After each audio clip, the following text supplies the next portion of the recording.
You're listening to Affected by Altitude, a Colorado Rockies podcast for and by Rockies fans on Rocky Mountain Rooftop. Thank you for joining us as we discuss all things baseball and Colorado Rockies. Hello, welcome to Affected by Altitude, the Colorado Rockies podcast on Rocky Mountain Rooftop, a proud affiliate of the Fans First Sports Network. I'm your host, Evan Lang, taking a break from playing Dragon Ball Sparking Zero way too much this week. And joining me, as always, in a pair of horn-rimmed glasses, a bespectacled Skyler Timmons. I'm also clean-shaven. I'm not. I've got a weird round baby face when I'm clean-shaven, and ain't nobody want to see that. I've also been playing that new DBZ game on a PlayStation 2. It's Budokai Tenkaichi 3.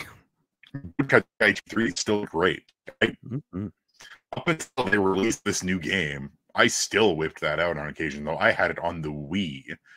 I had a copy of Budokai Tenkaichi 2 on my PS2 that, fun fact, my dog knocked over my PS2 and basically ruined the disc. So it was an absolute crapshoot if I could get that game running or not. Yes, I'm totally playing it on an actual legit PS2 and not my computer. I definitely use real hardware only. I am a true gamer. Hey, I own it at some point. Does it matter? I will say, all right, this is a branching topic. We're off the rails already. I found a 13-inch CRT TV in the garbage, basically. Brought it in, cleaned it up, works amazingly. Spent $10 on a universal remote on Amazon. Got my PS my stuff hooked up to it, and I'm living the dream, baby. Whipped out some of my old PS1 baseball games, like a Triple Play 2001, which is a ton of fun. Yeah, good stuff. Good times playing old games and seeing those weird rosters. Riding that nostalgia wave. Remember Aaron Ledesma and Rolando Araujo? Of course I do. I was in kindergarten. I hate how young you are, but you're not even that young. It's I'm like 28. you have made me feel old, but you are not significantly younger than I am. Aaron Ledesma and Rolando Araujo, the return for offloading Vinny Castilla to the Tampa Bay Rays after the 1999 season because Dylan Dan wanted to shed payroll. That, and it was his his desire to go younger. Partly it was like, we need a homegrown system. We want to get younger and homegrown and more athletic. Yeah, and that just set Rockies on a trajectory that's not been great. That's still being the repercussions of which are still being felt to this day. They're still trying to figure out how to make that work, and it's only worked a couple of times. Because Aaron Ledesma and Rolando Araujo only were with the Rockies 1 year. Ledesma's career was over after that, and Araujo's was basically over. Well, and also because Dante Bichette and Vinny Castilla had both signed like extensions. It was like Vinny in 1999, like before that season, had signed an extension, and then Bichette had signed his extension after in 90, or was it before 98? So they were both on contract for a couple more years after that, but nope, they're like, let's get rid of these guys. So let no one think that the front office foolishness is exclusive to the Dick Monfort regime of Colorado Rockies ownership. It's been kind of a mess since day one. Yeah. Like we all look fondly on the Jerry McMorris days, but that wasn't exactly a functional front office anyway. Yeah, and you still had Dick and Charlie in the background behind McMorris, like still nudging, and then eventually nudged him out. But I will say playing these old games is great for stuff like Every Rocky Ever or trying to remember some guys. Like going through and you've got Kevin Jarvis and Stan Belinda. Well, yeah, like Dustin and I on our regular episodes will talk about, we remember this guy from MLB PA Baseball on the Super Nintendo. Oh, man, I gotta get my hands on those. I got my hands on this week. I went to my local retro game store, and I picked up Yeah, and I paid $400 for a used copy of Street Fighter 4. No, I local game store here in my town and picked up a long box copy of Triple Play 97. And I'm really excited to queue that up and one, see how bad it looks, because it's going to look bad, but two, just see what that roster looks like, because that's half the fun of owning all these old sports games, is going back and seeing all the weird rosters. Mm-hmm. But speaking of rosters, after 5 minutes of rambling, we'll and actually get on jettisoning topic contracts here. And jettison and baseball. Let's not forget, this is a baseball show. Thanks, bud. Another year of that. Mm-hmm. So excited.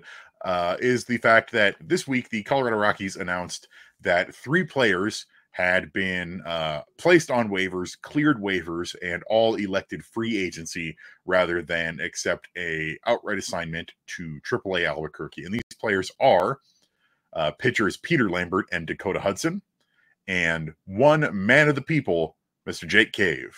So 3 of these players no longer Rockies. And Skyler, I want to get your thoughts on these, because 2 of them, one of them especially, I think there's not going to be a lot of tears shed, and that's Dakota Hudson, who had just I am absolutely not surprised at this move.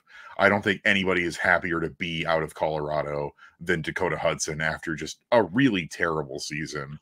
But Peter Lambert's a little bit of a surprise, and I think Jake Cave is a little bit of a surprise. Yeah, and then I guess we can focus on one of these guys first. And I'll start with Dakota Hudson. Like you mentioned, it's weird because he seemed like, just, we've talked about it before, and it's always been the talk on the internet, where he seemed like the prototypical, just clear cut, this guy should pitch for the Rockies. He fits the mold of what they like, a ground ball specialist type of guy. You know, isn't going to get a lot of strikeouts, but he can get some ground balls. He can be effective. You know, he's had good seasons in his career before, you know, Tommy John thrown in there, but not terrible with the St. Louis Cardinals. Definitely not great in his last couple of years, and they decide to non-tender him. Comes on a super cheap deal, $1.5 million. You know, signed at the same time as Jacob Stallings, and one of those signings turned out pretty well, but it just didn't work out because he fell victim to the same problem that has happened to the Rockies for over 20 years now, of that a sinker baller, ground ball guy isn't going to equate success at Coors Field or just with the Rockies. And he exemplified that. A 6.17 ERA in 18 starts. No, he finished the season on the injured list, but he got DFA'd at one point, went down to AAA, then came up and then got injured after a start, and then we never saw him again. 89 innings. He had more walks than strikeouts, Evan. 50 walks to 49 strikeouts in 89 innings of work. Not great. That was the biggest problem. The dude couldn't stop walking people. Yeah. And when you're a pitch to contact kind of pitcher, you can't give up extra base runners, because every time somebody gets a hold of that ball, you're at best advancing the runner, and at worst you're allowing, you know, additional base hits. And Dakota Hudson this year carried a 10.0 hits per 9.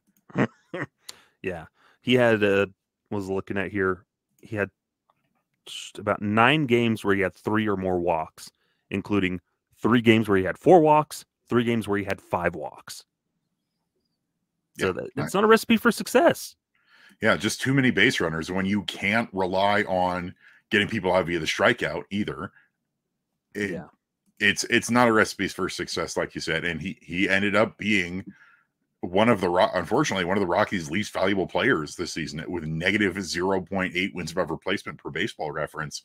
And I think it was just one of those where it was a partnership that was doomed from the start. And he showed some flashes. Like, he had a couple pretty good games in there, but for the most part, what we saw is what we got. And I think Mr. Big Decky Hudson is grateful to be free of this organization. And I saw a couple people say, like, well, if that's the case, why didn't he reject the outright assignment in the middle of the season. And my response to that is, who was going to take him? Yeah, he wanted to still get paid more. Well, he had his 1.5 million guaranteed, and probably wanted to just work on some stuff, stick with the Rockies, finish out the year with them. Yeah, that was his way to keep playing for the rest of the season. Yeah. Finishing the season with a job is better than being unemployed for half a season. Yeah, even if you are getting paid already. And we get bored. If you're I was gonna say he's only had he didn't have a single start where he didn't give up a run. Oof. So he gave up at least 2 runs in all but one start.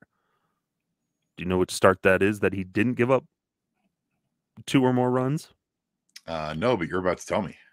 That wonderful game on May 31st against Los Angeles, where he went 7 innings, allowed 1 run on 4 hits. Oh, that's the game where the big Dacky Hudson name came from, where I said for every good inning, I'm going to make this nickname increasingly worse. And then he had another good one on June 10th against Minnesota. In Minnesota, they lost 5-0, but he went 6 2/3, 2 runs, 1 earned on 4 hits.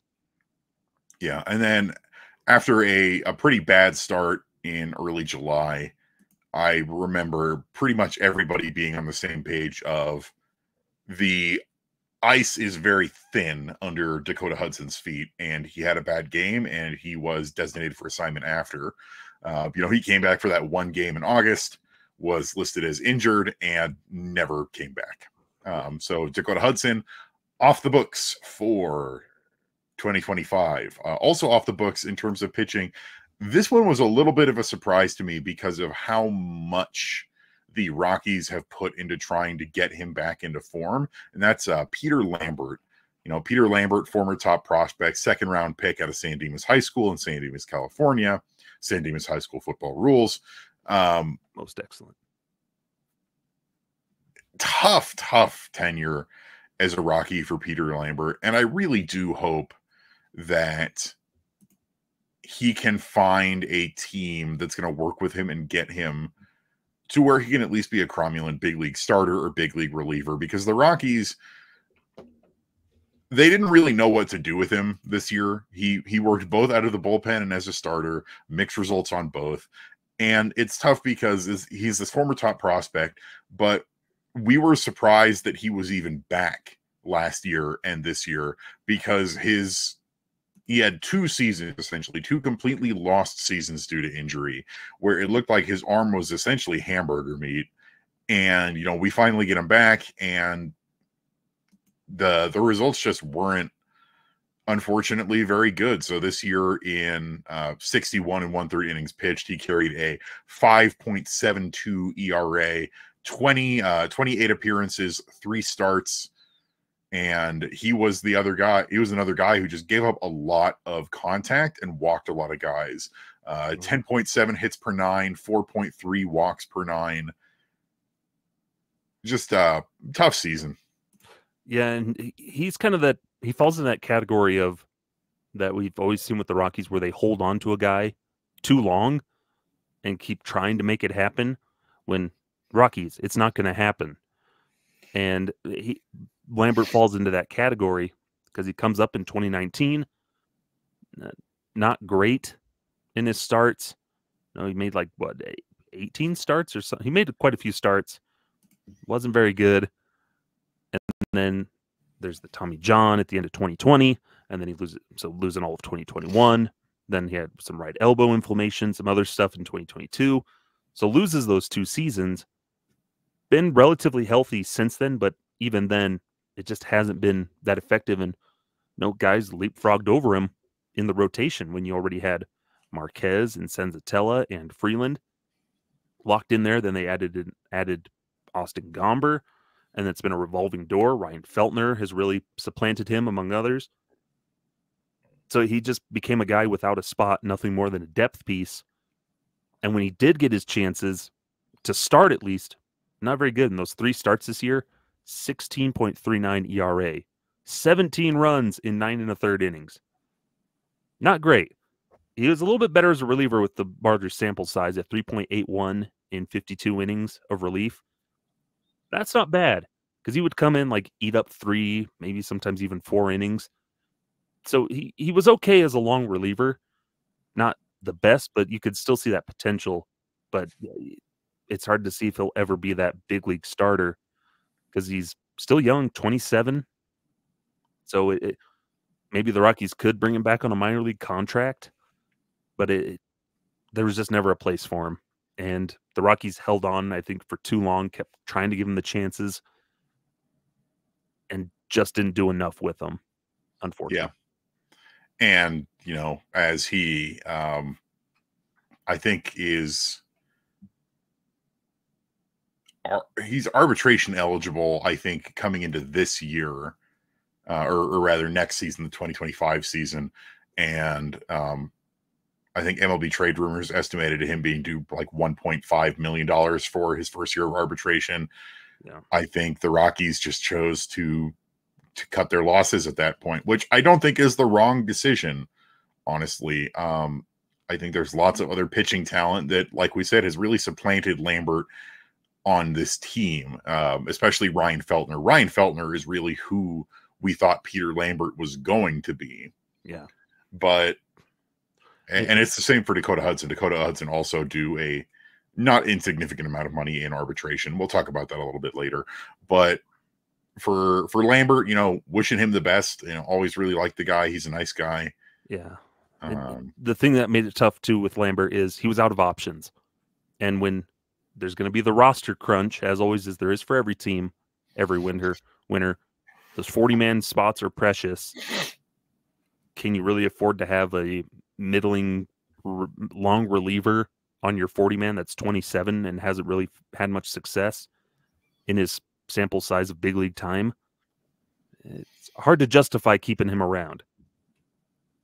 Yeah, it really is. And like I said, again, I wish the best for Peter Lambert, but what we have seen from him in an admittedly kind of small sample size at this point, because he's really only played significant playing time in 3 seasons since making his debut in 2019.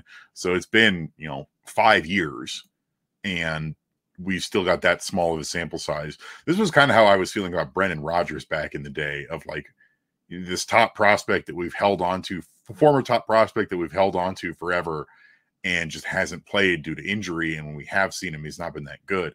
And Rodgers, thankfully, has been able to turn it around. But for Lambert, it's not something that we saw from him. And, his brother plays for the Chicago White Sox, also has dealt with some injuries in his time. I would like to see maybe the two of them end up in the same place next year. I think that would be fun.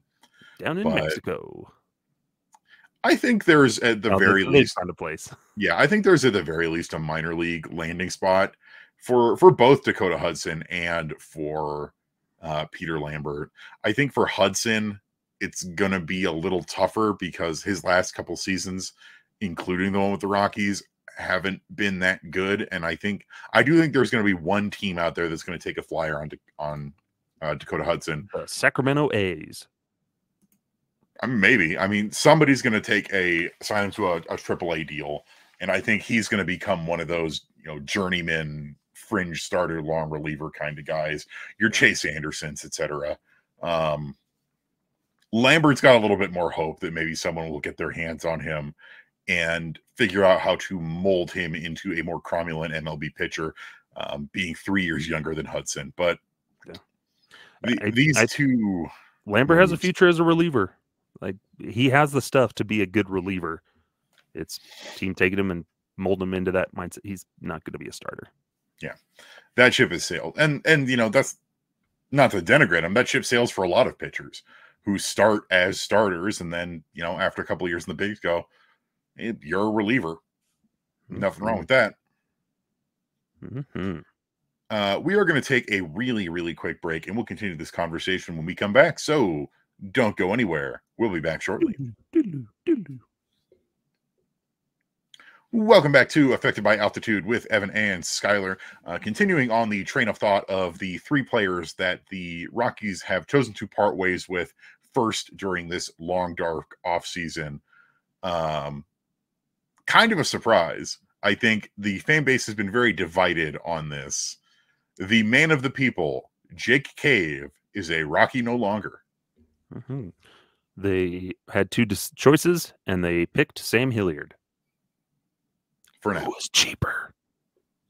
Hey, no, that's Thomas Harding wrote it in an article. The Rockies chose to keep Sam Hilliard. So I think Hilliard will be on that roster. But yeah, bye-bye Jake Cave. But they chose to bring in Sam Hilliard last year and ended up not keeping Sam Hilliard on the 40-man roster. So it's one of those things you never know until the opening day roster is actually announced come late March of next year. But yeah, Sam Hilliard, of the two, has more thump in his bat, is a faster and more versatile defender, just overall better with the glove. Jake Cave, a divisive Rocky, because we all had our moments. Even the Jake Cave defenders are going, this guy is playing way too much for what his role is supposed to be. You know, we've all written about it and talked about it at length, where his 123 games played and 346 plate appearances both by far eclipse his previous highs from at any point in his career. And although he had solid numbers in terms of his career wise, he himself was just kind of okay, you know, a 686 OPS and an 84 OPS plus during that time, a on-base percentage of under 290 and striking out a decent clip, which was always really frustrating because we would see Jake Cave come in and pinch hit for a rookie or something, and then Jake Cave strikes out, and we go, boy, I'm sure I'm happy that they didn't let the rookie strike out instead. Mm-hmm. Yeah, it was, and we've talked about it before, where did Jake Cave have a great season? No. Did he have a terrible season? No. He was, in the way the Rockies roster shaped out, and like injuries, Chris Bryant being Chris Bryant, Jordan Beck getting injured, Nolan Jones being injured, Michael Toglia moving to first base because Montero was bad, Charlie Blackmon being mostly just the DH. Jake Cave stepped up when he needed to, and he filled the role. He stayed healthy. He contributed. A nice bottom of the order bat. He contributed and made the most of the playing time that he got. Yeah. Was it ideal? No. But I'm not going to rag on the guy. I'm not going to get mad that he played as much as he did because we needed it. Somebody needed to play, and he played and filled his role as best as he needed to. Yeah. Now, he didn't have... He was mostly that contact bat, the same thing. He doesn't have a lot of thump in his bat. So if he's not making contact, he's usually not getting on base. Yeah. And he came up with some big hits too. He was a Mr. Late Night at times. But yeah, just kind of a middling thing. But that's what we have to understand of why he played so much. Who else was going to play? Yeah. And it is true. Like, Jake Cave endeared himself to parts of the Rockies fan base, both for his weird kind of out of nowhere clutchness that he would exhibit sometimes. You know, he didn't hit his first home run until July. Yeah. And then still ended up with a not unacceptable amount of home runs, 7 home runs, which is the third most in his entire career and most since 2019.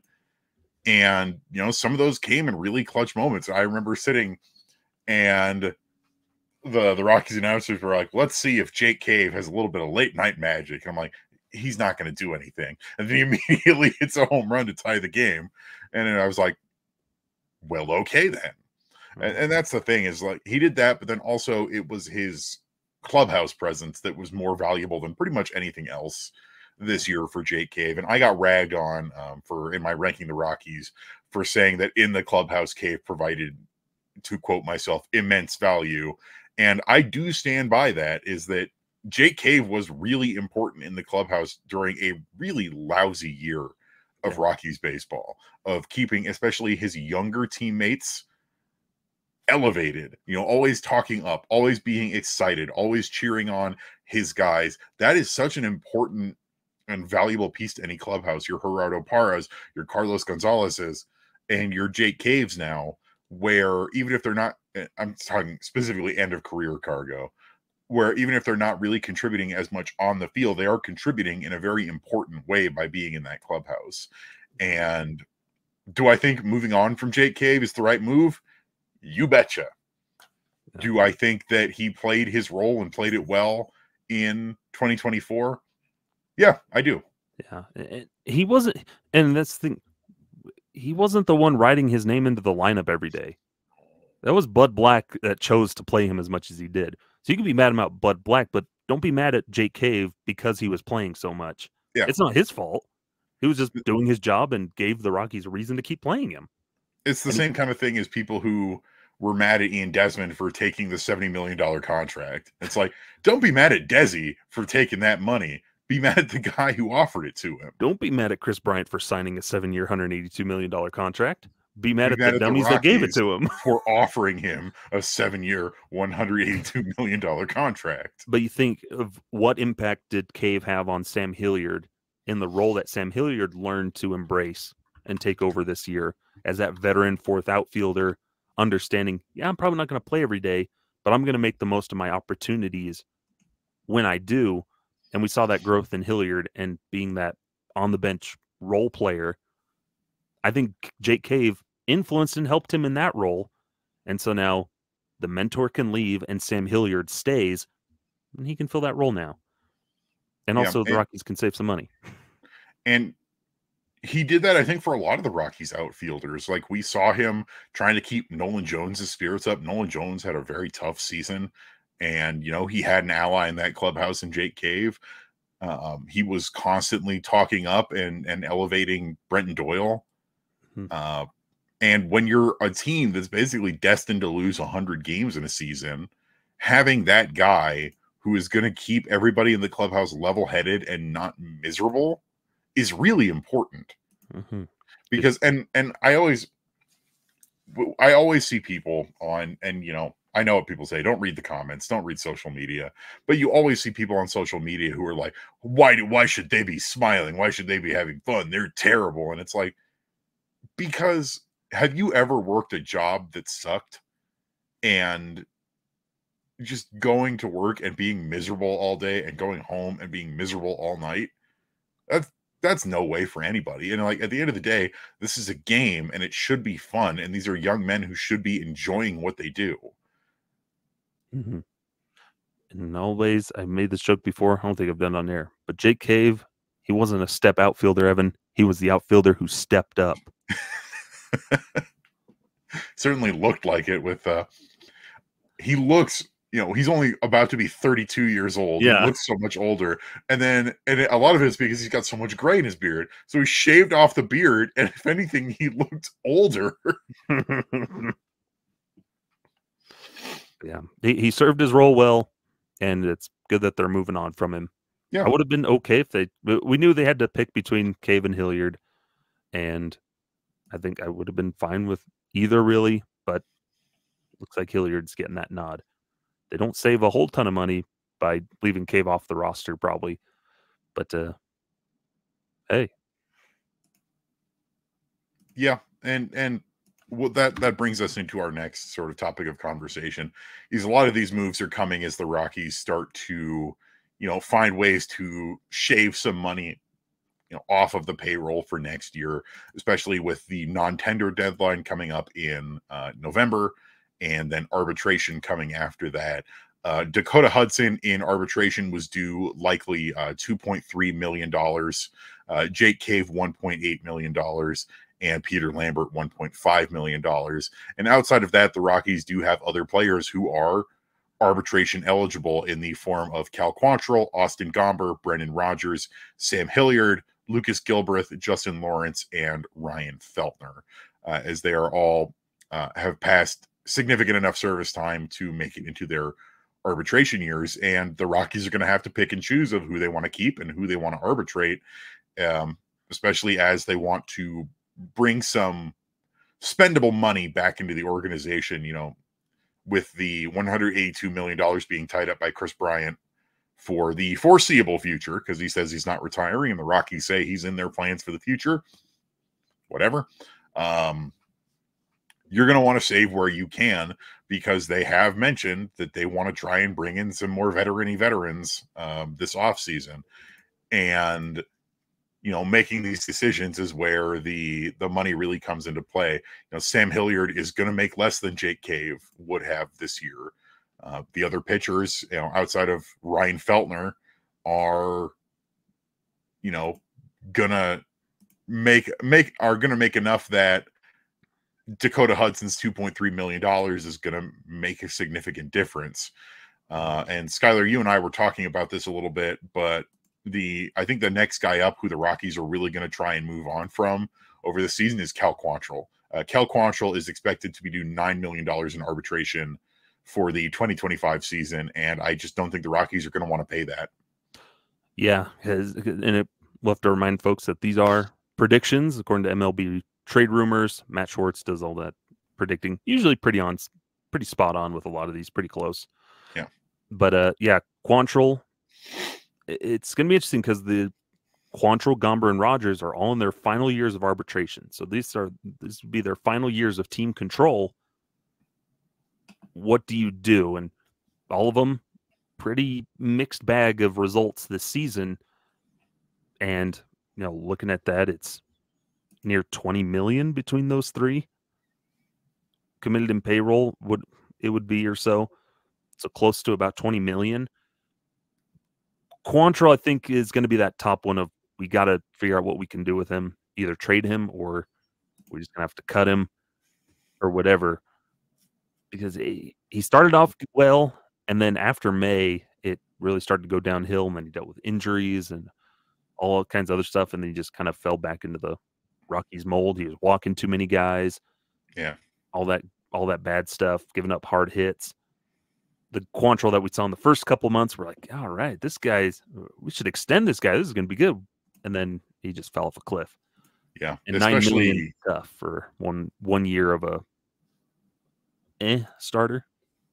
Especially after the trade deadlines. The Rockies did not move Quantrill at the deadline. He pitched on July 30th and had a pretty terrible game against the Los Angeles Angels.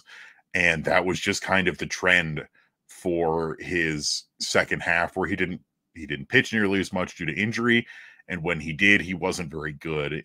After July 30th, in 8 starts and 34 innings, he had a 7.94 ERA, with opponents hitting with an OPS of 1.020 against him.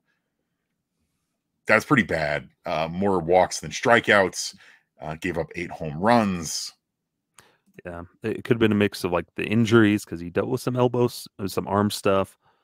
Between that and maybe just work, because this was really his first full season, healthy, relatively, and then pitching in Colorado, it's going to be tough to justify keeping him around, because of the guys that are not only the money, but then guys that would push him off the roster, because as it stands, that rotation roughly has 4 guys in it already.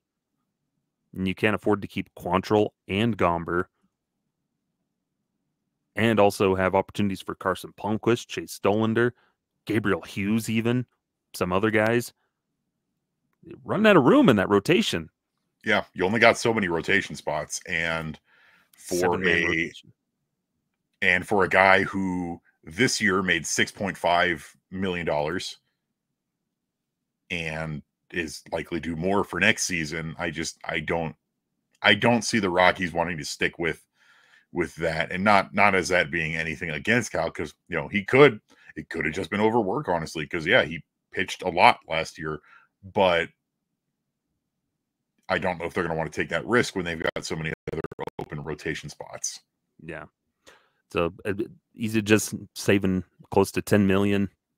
Yeah, that seems like an easy choice when you've got a guy that the Rockies don't like to spend a lot of that on free agent, so to speak, on that pitching, and he's probably still seen as an outsider, and he didn't want to extend anyway. No, he wants to pitch for a contender. He wants to win, and buddy, the Rockies ain't that. Nope. Ways, let him go somewhere else. Pretty much, and if we can trade him, great, and if not, then Non-tender. Bye-bye. Pretty much. The next guy on the list is a guy who I feel like we've had these conversations with about now for the last couple of years. I think it's finally time that the Rockies are going to have to make a decision on Brendan Rodgers and his future with this organization. Mm-hmm. He's going into his final year of arbitration eligibility. He will be a free agent after the 2025 season. There's a 2026 season. He'll be a free agent After 2025. Soon enough. Yeah. And they've had some really good results from Brendan Rodgers. You know, he won a Gold Glove in 2022 and has had some okay seasons. Notoriously slow starter, but, you know, usually finishes pretty strong. This year he had just another okay season. He's never lived up to that first round, third overall top prospect billing. Mm-hmm. And now you've got other guys, other infielders knocking at the door. You've got Adel Amador, who did have a very difficult season with Double-A, but made his big league debut. You've got Ryan Ritter, who really impressed in Double-A Hartford. And you've got plenty of other middle infielders who could potentially be that, you know, second baseman of the future to pair with Ezekiel Tovar in the Rockies middle infield. And so for the Rockies, it's time to make a decision. He made $3.2 million this year. He's likely set to make MLB trade rumors predicts him at around 5.5 million in terms of arbitration. But then after that, he's gone. So you need to decide after all these years of will they, won't they, when it comes to trading him or when it comes to moving on from him. You're either got to trade him this offseason, you're going to non-tender him, or he's going to be the lame duck second baseman for one more year, and we are expecting him to leave in free agency the year after that. Mm-hmm. Yeah, it's tough with him because, like you said, he's a really slow starter. Then he has a flash of, he had a good month of May where he hit 290, but only one home run. But then he had a decent June in his playing time when healthy, and then kind of falls off in July, has a really hot August, and then was awful in September. So it's the inconsistency in his bat that's a big problem too. For a while it was the injuries. Okay, he stayed a little more healthy these last couple of years, but there's not much in the bat. There's little power. It comes in bits and spurts. Nope, 6 home runs in August is where the majority of his home runs came from. Of his 13, he hit 6 of them in August. But other than that, he strikes out way too much. You know, he's another prototypical Rockies hitter where his batting average is going to be his on base.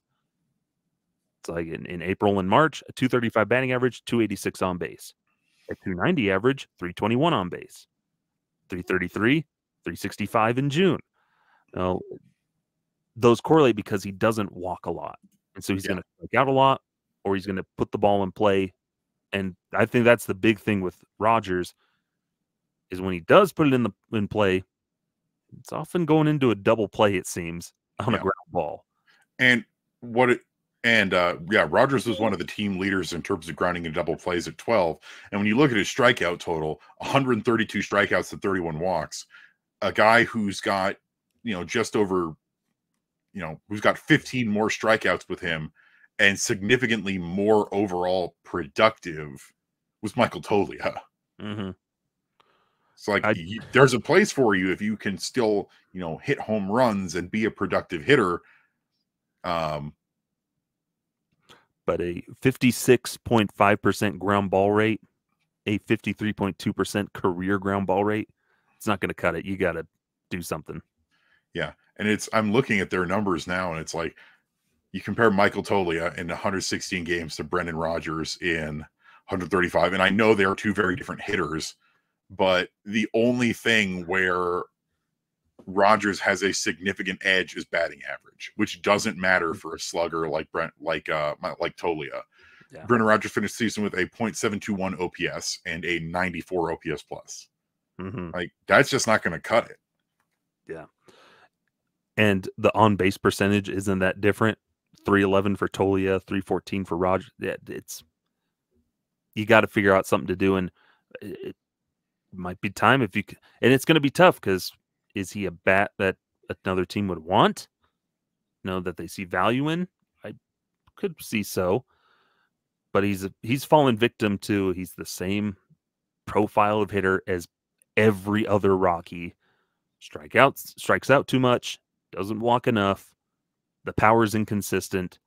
A good fielder, but your glove can only take you so far. You need offense, and his is just too inconsistent for me. And it seems like they're committed where they would just let the contract, just let him play out and then go to free agency. I think they're content on doing that. But hey, if you could move him this offseason and then, heck, let Aaron Schunk play second base until Amador or somebody else is ready. Yeah. I was, we'll talk about this a little bit after the break, but I was delighted with what I saw from Aaron Schunk this year. Yeah. You've got him. Greg Jones. I know he's taken some time at second base. I want to give Greg Jones a chance. But cycle some guys through until you can figure out exactly who you want at second base. Yeah. Whether it's Amador, Ritter, somebody else. Sterling Thompson has technically shown capability of playing second base. There's options. There are options. And we will continue this conversation after one final ad break, so don't go anywhere. We'll be right back. Welcome back to our third and final segment of Affected by Altitude with Evan and Skyler. We were just talking about Brendan Rodgers and some of the other guys who are going to be arbitration eligible coming up in the 2025 season. And really the only other guy that I want to talk about on this list that I think is worth discussing, that where where the number isn't super high in terms of what he's likely to do in arbitration, but the Rockies, I think, have a decision they need to make from him. Some of the other guys on this list include Lucas Gilbreth and Ryan Feltner. I think we can both agree that they are not going anywhere. Feltner being basically the Rockies' best starting pitcher in 2024, and Gilbreth, having barely come back from his surgery, I think they definitely give him, at least a full season to see where he can be at the end of next year.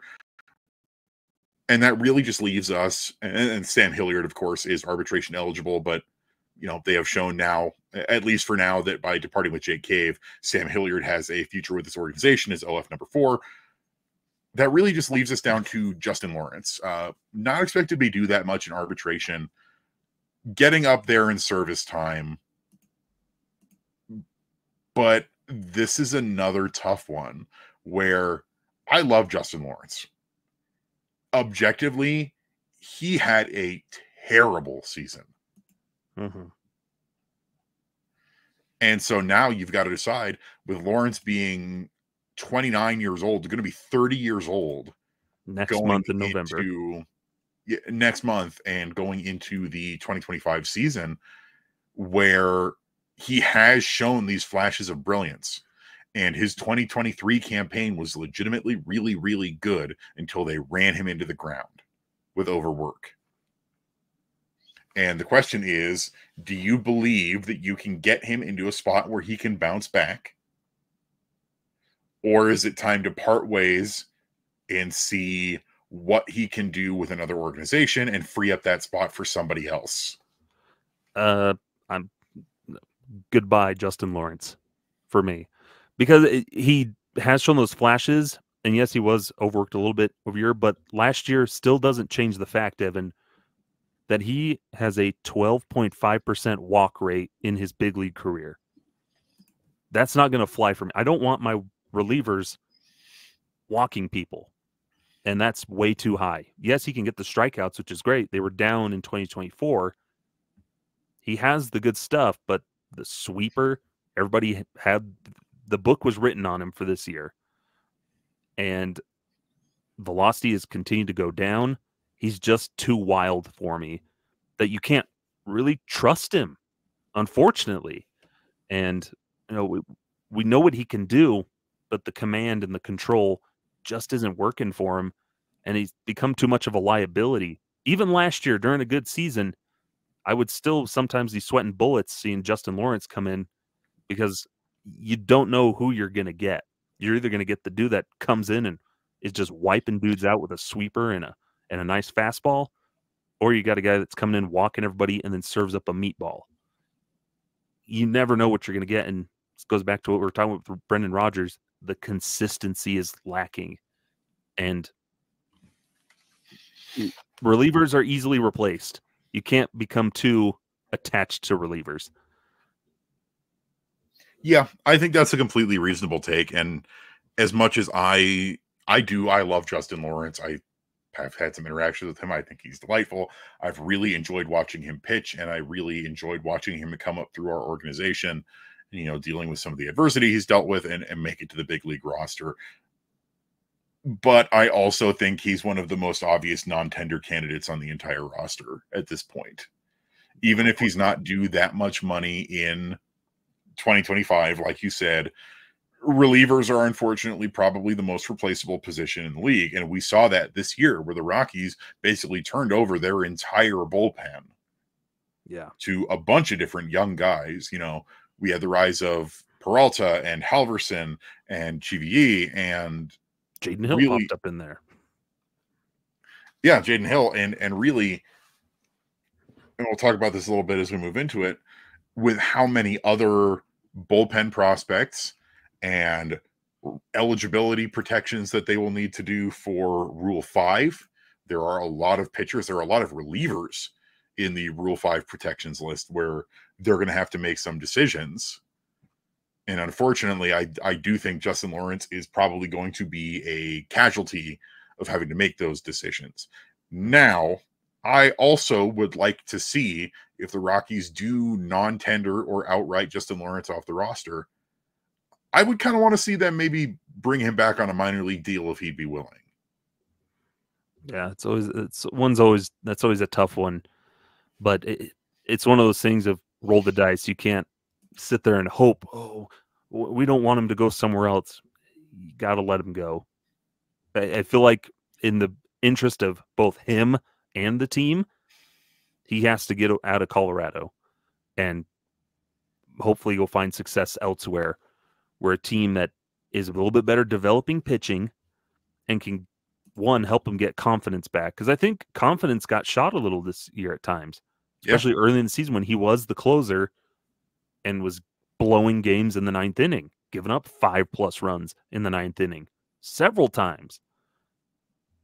That not good for the confidence, and that's continued to happen where when he came up blowing 102 sidearm action, you're like, oh, buddy, like that's some electricity we want out of the bullpen. But again, he was too wild, and then he pulls back on the gas. Control comes back in, but at the cost of velocity, and then he's just lost. Then now the command has lost still inconsistency with that delivery. It's hard to be a sidearm thrower and consistently throw strikes.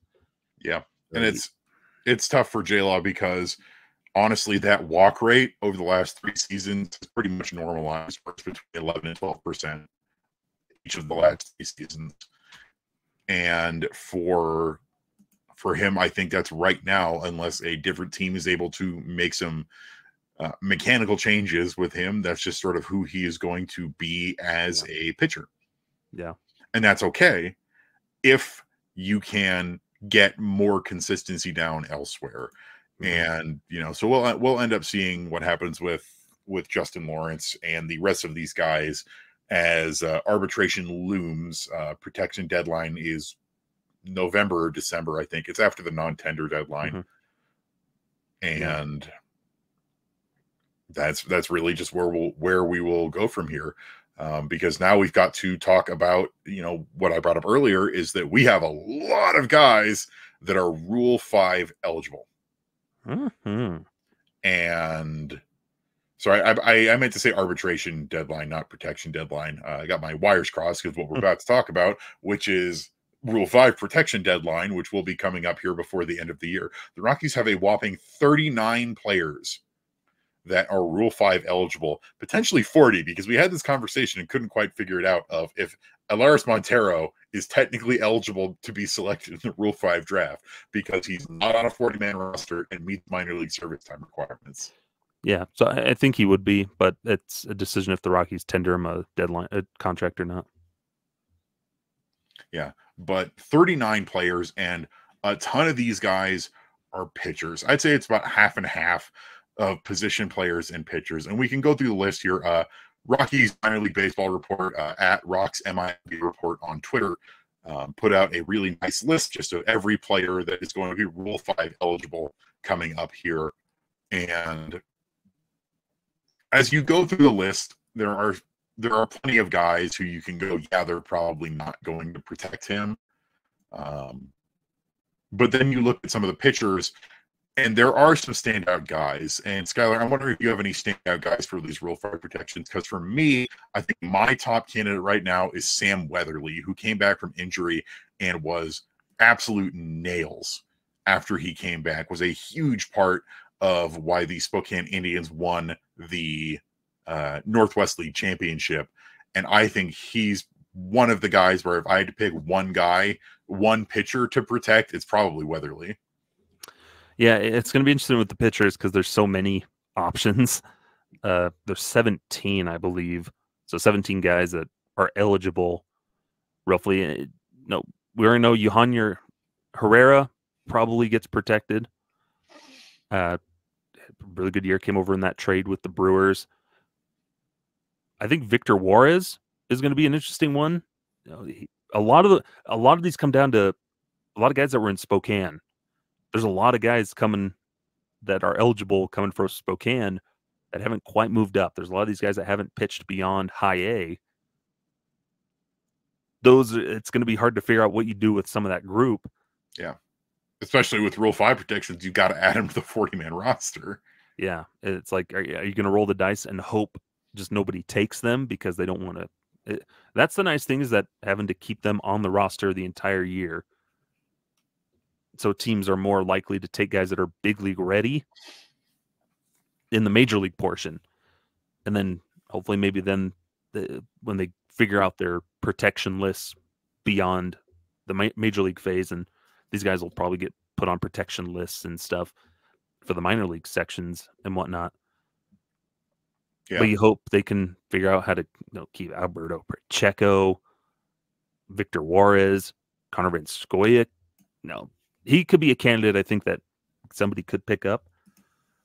Yeah, look now, I think Victor Juarez is one that I was keeping my eye on. Of like, if I had to pick a guy, I think I want to protect him if I can. Yeah. A tough one for me on this protections list is Chris McMahon, who's just dealt with a ton of injuries. A second round pick out of Miami in 2020, but in 2023 did not play that much, and then did not play at all in 2024.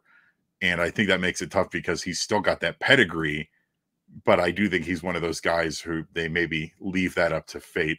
It's a lot easier with the position players, honestly. Going through the list of position players, there's really only one or two guys who I can be like, yeah, they'll probably throw protection on him. And there's really only one surefire guy of the position player group that they will protect, and that's Zach Veen.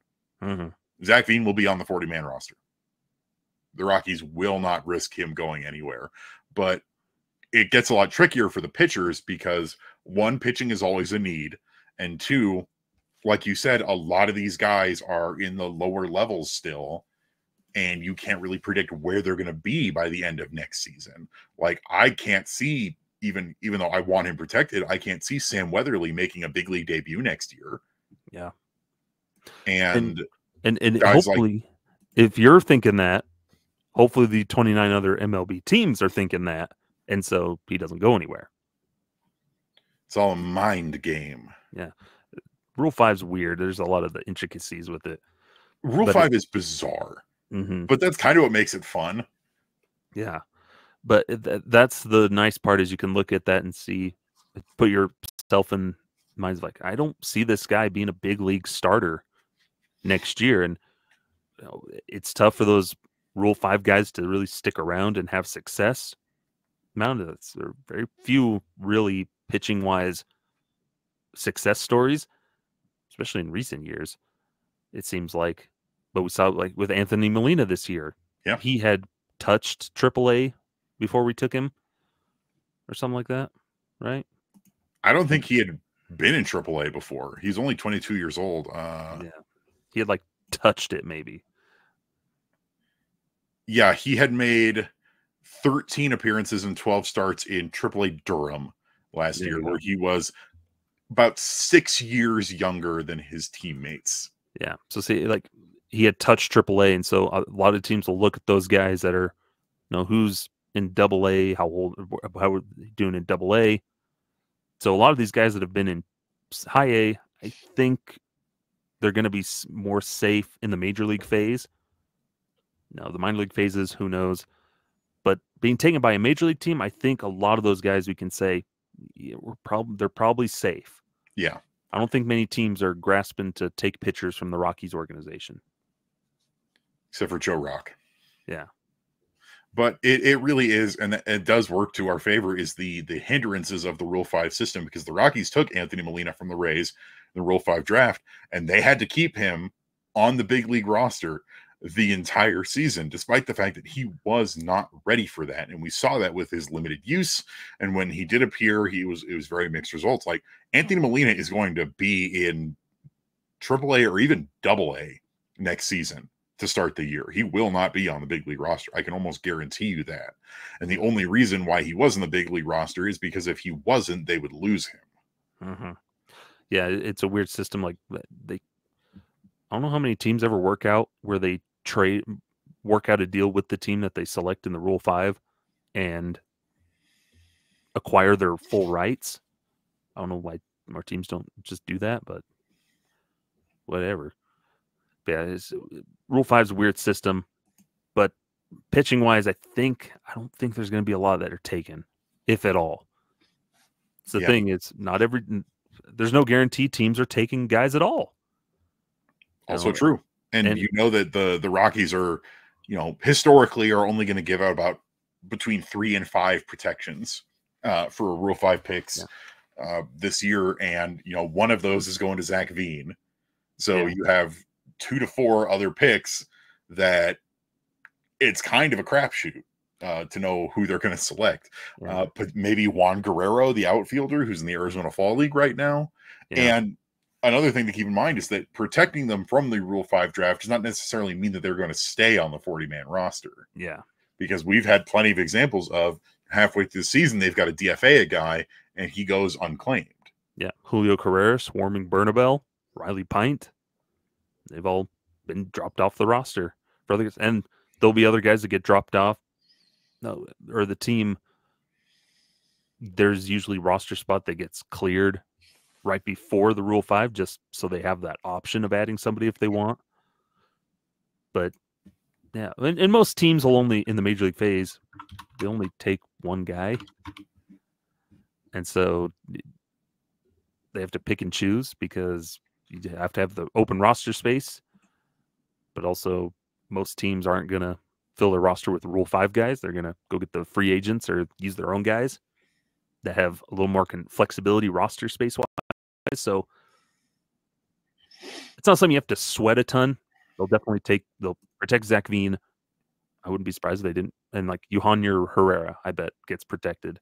Other than that, who knows? Maybe nothing. Like, of anybody to be taken, I would say Willie McIver would be the best option for somebody to take him in that draft of unprotected people, because he's 28, could serve as a backup catcher, fill in as a catcher for a team that needs it. Who knows? But again, they'd have to carry him on the roster, and I don't know how many teams are willing to do that. Yep. So all we'll do is wait and see. And a great way to close things out here today is just go through some of these dates and times that we have discussed for a lot of these things. So Rule 5 protection deadline is November 14th. It's also the day that qualifying offer decisions are going to be due. That's not something we really need to worry about for the Rockies, is qualifying offers, so you can ignore that. The tender deadline is shortly after that on November 17th. And then the winter meetings are mid-December, December 9th through 12th. If the Rockies do anything in terms of big moves, they're going to be coming during or after those winter meetings. And then the Rule 5 draft itself is on December 11th. Outside of that, once we hit January, arbitration deadline is due. And then after that, we'll be sort of waiting for things to heat up for the offseason. I don't think we're going to see any major moves outside of, it's tough to say, honestly, because these the arbitration deadlines are in January versus before the winter meetings start. So for guys like we talked about earlier, Cal Quantrill, Brendan Rodgers, if they are not non-tendered, then we're probably not going to hear. Yeah, we're not going to hear anything about them until the winter meetings or later. Yeah, but we can probably expect some moves leading up to the tender deadlines and the 40-man protection deadlines. Oh, yeah. You're going to see guys dropped off as they need to add guys back onto the 40-man roster from the 60 IL. And then it'll be quiet until maybe the winter meetings, and we'll hear Rocky signed Cole Tucker like that one year. You mean Mr. Vanessa Hudgens? Yes. But, yeah, I don't expect a very busy offseason. Maybe a couple veteran relievers get signed. Maybe a trade of some kind. Yeah, it's gonna be quiet next couple of months, but we'll be here to walk you through those quiet next couple months on Affected by Altitude. Thank you so much for sticking with us through yet another episode. Skyler, where can the folks find you at? Find me over on Twitter at sideline_crowd, and then writing Wednesday rock piles for purpleroad.com and writing stuff for fansfirstsports.com. Also go check out a new Every Rocky Ever that I forgot to post on Twitter, where we talked about Yorvik Torrealba and Jonathan Lucroy in a quick little episode. I like both of those guys. Mm-hmm. The one that got away, Jonathan Lucroy, where the Rockies did offer him a fairly healthy and competitive contract offer, and he turned it down. And his career went down the pooper. You can find me on Twitter at Evan_Lang27. You can also find me on Blue Sky, where I'm trying to be more active at evanlang27.bsky.social. Trying to post on both of those pretty regularly, trying to get my Blue Sky presence a little higher up there. So if you can follow me on there, I would greatly appreciate it. You can also find me writing the Monday Rock Piles over on purpleroad.com with occasional minor league and Arizona Fall League content throughout this long, dark off season. And then you can always find Rocky Mountain Rooftop and Affected by Altitude on your favorite podcasting platforms. That's iTunes, Google Play, Spotify, iHeart, wherever you normally listen to podcasts. And you can find us, Rocky Mountain Rooftop, on social media and YouTube at Rocky Mountain Rooftop. That's at ROCKYMTN Rooftop. Skyler, I think it's time we hit that old dusty trail into hoping that the Guardians can pull it together. They probably won't. Nope. And waiting to see what the New York Mets do. It's a 3-2 series. They got to win 2 games. In Los Angeles. It's not happening. We're getting the Nightmare World Series. Be positive, Skyler. Grimace doesn't have enough power to save us. We have to give Grimace our energy. People of the earth. No, it's all scripted. They have to have Aaron Judge and Shohei Ohtani in the World Series. Despite the fact that Aaron Judge has been largely absent in this Yankees playoffs, it's been Giancarlo Stanton as the far and away MVP of the series so far. Yeah, how come he decides to hit right when it matters? Anyways, Skyler, how about you hit him with it and we'll get on out of here. Wait for it. Farewell. Lend Grimace your energy. Lift your arms skyward and lend him your energy. This has been Affected by Altitude, a Colorado Rockies podcast with Rocky Mountain Rooftop, a proud affiliate of the Fans First Sports Network. Catch new episodes every Monday on wherever you get your favorite podcasts. Be sure to follow us on YouTube as well for video versions of the show.